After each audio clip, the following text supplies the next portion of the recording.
di antara profesi yang paling rasional di muka bumi pengusaha. Jadi market itu nggak bisa bohong dan itu bisa dicek misalnya mulai dari soal indeks harga saham, soal larinya capital outflow. Itu lagi-lagi menunjukkan betapapun pemerintah sudah berusaha untuk menenangkan, tetapi mereka melihat angka adalah angka, data adalah data.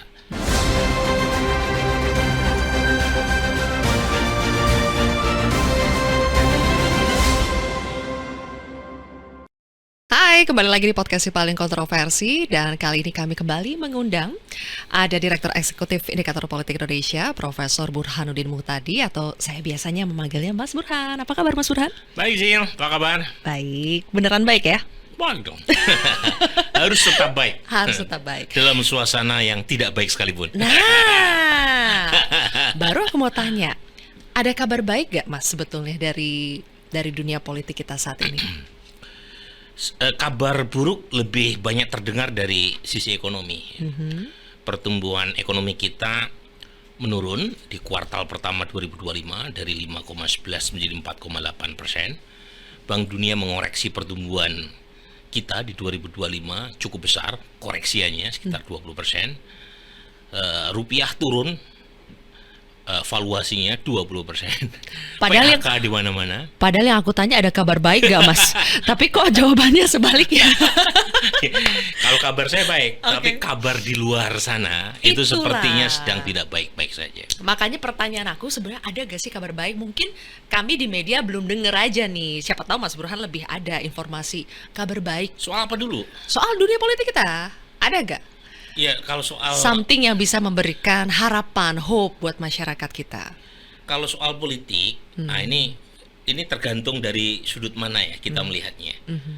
Kalau di banyak tempat terjadi penurunan performa ekonomi itu biasanya diikuti dengan ketidakstabilan politik. Di Indonesia sangat stabil.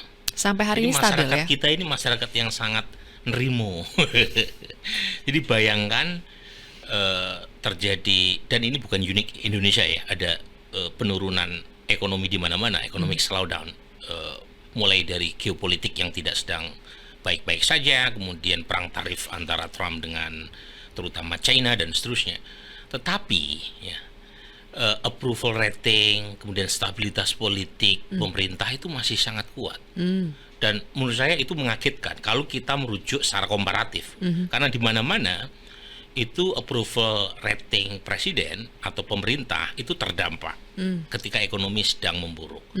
Kemudian di Indonesia sebaliknya, minimal di tingkat elit itu masih sangat solid. Bahkan PDI Perjuangan, satu-satunya partai yang secara formal itu berada di luar kekuasaan, itu pun perilakunya seperti partai koalisi. Jadi nyaris tidak ada partai oposisi. Kenapa bisa begitu Mas Burhan? Di tengah gejolak ekonomi, tapi politik kita masih bisa stabil. Jadi sepertinya khusus untuk PDI Perjuangan ya, mereka sedang disibukkan dengan agenda internal. Jadi ada kekhawatiran kalau terlalu keras men-challenge kekuasaan, agenda mereka terkait dengan pemilihan ketua umum partai itu akan terganggu. Jadi mereka terpaksa, tanda kutip ya, berdamai dengan keadaan. Apakah indikasi gangguan memang sudah ada? Nah, mungkin mereka merasa persepsi itu ada. Ya, meskipun lagi-lagi dalam politik kita tidak punya kemewahan untuk melihat apa yang terjadi di dalam, tetapi pengalaman beberapa tahun terakhir memang menunjukkan ada semacam indikasi penurunan kualitas demokrasi internal partai. Jadi makin banyak partai yang tanda kutip kurang otonom ya dalam menentukan keputusan internalnya. Proses privatisasi partai, proses aklamisasi ketua umum. Jadi nyaris itu yang mungkin membuat PD Perjuangan terlihat tidak berani ya untuk jadi tetap beroposisi. Ada faktor eksternal ya Mas Burhan ya. Dan biasanya itu dari penguasa. Indonesia ya, tipikal Indonesia, partai kita itu terlalu bergantung pada kekuasaan. Dan itu yang membuat kedaulatan partai terganggu, dan itu yang membuat mereka tidak merdeka dalam menyampaikan entah itu kebijakan maupun suaranya ya. Belum lagi PD Perjuangan sendiri kan mungkin punya ekspektasi untuk masuk ke dalam pemerintahan, karena kita tahu menjadi partai oposisi insentif elektoral juga tidak memadai, tidak seberapa. Saat yang sama udah pasti mereka puasa secara logistik. Panjang nih puasanya nih. Belum lagi ada isu kriminalisasi terhadap elit partai kalau dianggap tidak setia gitu ya dengan mainstream ya. Jadi ada banyak yang membuat PD Perjuangan sepertinya menambah daftar partai yang cenderung tidak berani menantang kekuasaan, dan itu membuat ya, Pak Prabowo begitu nyaman meskipun lagi-lagi beberapa indikator menurut saya sedang tidak baik-baik saja. PHK kenaikannya cukup tajam ya. Kemudian belum lagi tarif ya, Amerika Serikat yang dikenakan ke kita naik dari 32% ke 47%. Saya ketemu dengan salah satu pengusaha yang mengekspor tisu ke Amerika Serikat. Itu volumenya luar biasa besar. Sekali ekspor bisa 600 miliar hingga 1 triliun. Dan sekarang dia kebingungan dengan naiknya tarif sebesar itu. Jadi belum kebayang berapa belas ribu karyawannya yang harus di PHK ya, kalau misalnya tarif ini masih berkelanjutan. Tapi lagi-lagi ini satu hal yang harus kita lalui dan dibutuhkan memang pemerintahan yang kuat, tapi saat yang sama tidak alergi untuk mendengar kritik dan mendengar data. Jadi jangan denial. Para pembisik presiden juga tidak boleh menutupi data objektif. Jadi harus disampaikan supaya kualitas pengambilan keputusan oleh pemerintah itu betul-betul didasarkan pada fakta. Jadi bukan pada angin surga. Itu. Salah satu angin surga itu kan ketika approval ratingnya itu tinggi pada saat 100 hari pemerintahan. 100 hari, betul. Ya kan, Mas Burhan, ketika approval ratingnya itu tinggi, itu seperti pemerintah merasa on the right track. Tapi bagaimana dengan sekarang, Mas Burhan? Apakah betul ada survei yang sebetulnya tidak dirilis karena hasilnya memang terjadi tren penurunan, atau bagaimana sebetulnya itu, Mas Burhan? Ya, memang 100 hari yang lalu approval rating beliau kisaran 80%. Cukup tinggi, tetapi kalau kita lihat berdasarkan perkembangan mutakhir, saya kok tidak begitu yakin ya. Approval rating di 100 hari pemerintahan Prabowo itu masih bisa dipertahankan. Meskipun kalau sampai di bawah 60% saya juga tidak yakin. Ukurannya sederhana, yang dirilis oleh LSI berkaitan dengan public trust, meskipun ada tren penurunan, tapi trust terhadap institusi presiden masih tinggi. Meskipun lagi-lagi ya, kalau Zilvia menanyakan apakah betul ada angka-angka yang tidak dirilis, oke, kalaupun toh itu tidak dirilis, harusnya angka itu kan masuk ke orang-orang dalam pemerintahan. Artinya kalau tidak dirilis justru itu angka yang sebenarnya, tanpa ada tanda kutip intensi untuk kepentingan propaganda atau opini publik, tapi betul-betul angka yang sebenarnya sudah ditangkap atau sudah diterima oleh pemerintah kan. Dan justru karena kalau asumsi itu benar, ada penurunan yang dibanding dengan perolehan 100 hari, harusnya pemerintah segera melakukan pembenahan. Dan pembenahan itu terutama di bidang ekonomi.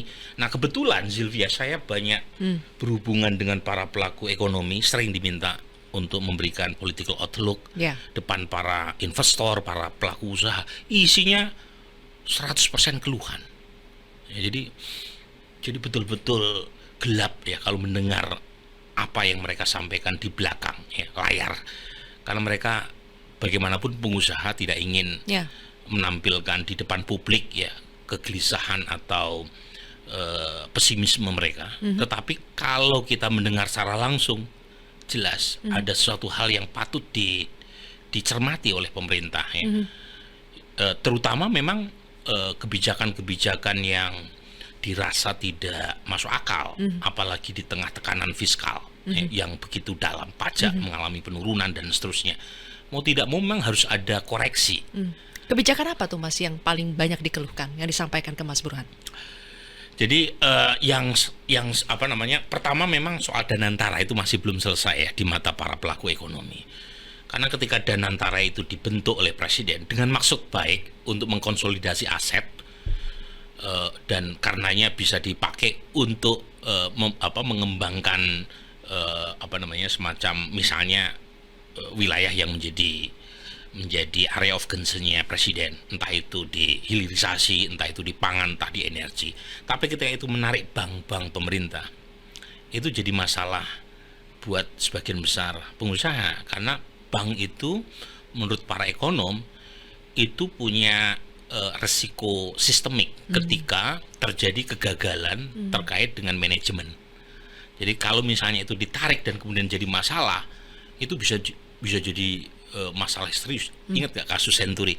Century itu valuasinya kecil kan, tapi itu aja bisa menimbulkan masalah serius karena berantai kan.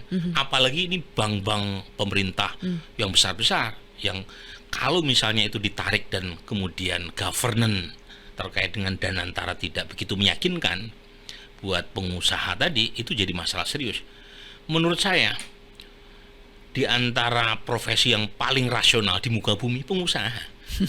Jadi market itu nggak bisa bohong, dan itu bisa dicek misalnya mulai dari soal indeks harga saham, soal larinya capital outflow. Itu lagi-lagi menunjukkan betapapun pemerintah sudah berusaha untuk menenangkan, tetapi mereka melihat angka adalah angka, data adalah data, dan mereka selalu mengatakan gitu ya,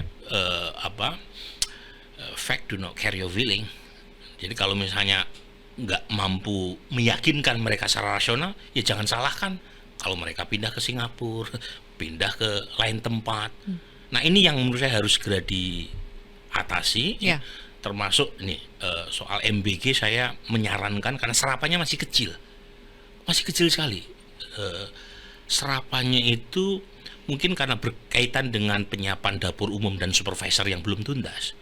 Tetapi ketika serapan masih kecil dengan anggaran cukup besar, 71 triliun ya untuk tahun 2025, dan mau ditambah 100 lagi untuk tahun depan.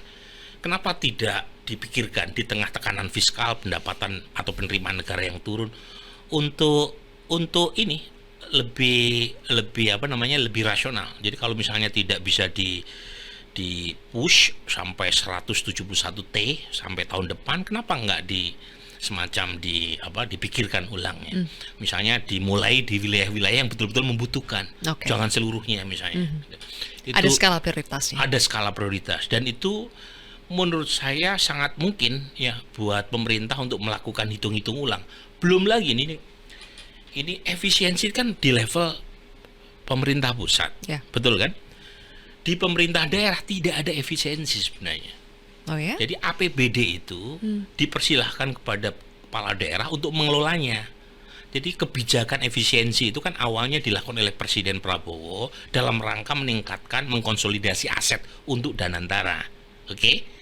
Nah, ada sekitar sepertiga yang dananya diblokir. Kampus saya juga termasuk yang kena blokir, lumayan besar, 260 miliar kena blokir. Tetapi di tingkat APBD pemerintah daerah tidak ada kewajiban itu, dan pemerintah sudah mengatakan silahkan. Jadi mereka sepertinya ada kekhawatiran untuk kalau misalnya tidak melakukan efisiensi kena teguran, padahal tidak ada. Ini penting kenapa pemerintah daerah perlu juga untuk menggerakkan instrumen government untuk kepentingan spending biar ekonomi bergerak. Kalau di pusat udah kena pengetatan ikan pinggang, di daerah juga demikian, berat Zilvia. Dan kalau kita lihat sejak pelantikan kepala daerah bulan Februari kemarin, itu udah telat sekian bulan. Nah, PJ itu banyak yang belum melakukan semacam lelang awal, dan akibatnya ketika kepala daerah itu dilantik Februari 2025 kemarin, itu nggak ada sedikit sekali yang flying start. Ini saya kasih contoh ya. Kabupaten Bojonegoro. Itu PAD-nya berapa? 8 triliun. Karena di situ ada blok cepu. Tapi APBD yang keluar sejak kepala daerahnya dilantik beberapa bulan lalu itu kecil sekali, baru 1%. Karena PJ yang sebelumnya tidak melakukan lelang awal, jadi semuanya memulai dari nol. Nah, jadi kalau pusatnya seperti itu, daerahnya seperti itu, kebayang nggak? Nah ini saya dengar ilmunya ini dari para pengusaha itu, mereka Iya. orang lapangan semua. Iya, iya, iya. Termasuk juga ada kiat-kiat khusus menyiasati perang tarif Amerika gitu ya. Oke. Lewat jalur Singapura, lewat jalur Timur Leste. Iya. Itu ilmu lapangan semua, itu nggak ada di bangku kelas. Oke. Intinya memang ada concern yang nyata ya Nyata. dari kalangan pengusaha